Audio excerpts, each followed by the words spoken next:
మద్యం దుకాణానికి కన్నం వేసిన దొంగలు 4,38,000 దొంగలించారు. చేవెళ్ల షాబాద్ చౌరస్తా సమీపంలోని వైన్ షాపులో సోమవారం తెల్లవారుజామున ఈ ఘటన చోటు చేసుకుంది.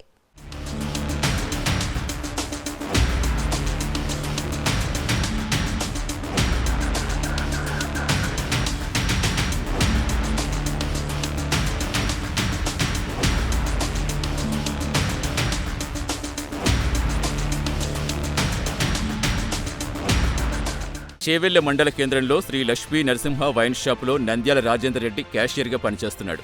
ఆదివారం షాపు మూసే సమయానికి 3,08,000, పక్కనే కూల్ పాయింట్ నిర్వహించే శ్రీశైలం ఇచ్చిన అద్దె 1,30,000, మొత్తం 4,38,000 రాత్రి షాపులో పెట్టి వెళ్లిపోయాడు. సోమవారం ఉదయం దుకాణానికి వచ్చి చూసేసరికి వెనుక భాగంలో గోడకు రంధ్రం చేసి ఉంది. అనుమానం వచ్చి షాపులో డ్రాను చూడగా అందులో డబ్బులు కనిపించలేదు.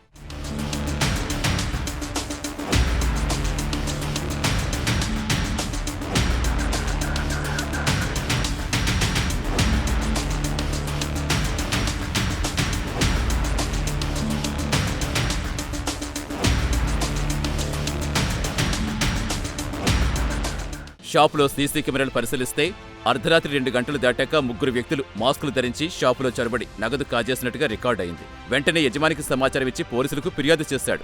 కేసు నమోదు చేసుకున్న పోలీసులు సీసీ ఫుటేజ్, ఫింగర్ ప్రింట్స్ ఆధారంగా దర్యాప్తు చేస్తున్నారు. ఆ రాత్రి షాపులోనే డబ్బు ఉంచి వెళ్లడంతో దొంగతనం జరిగింది.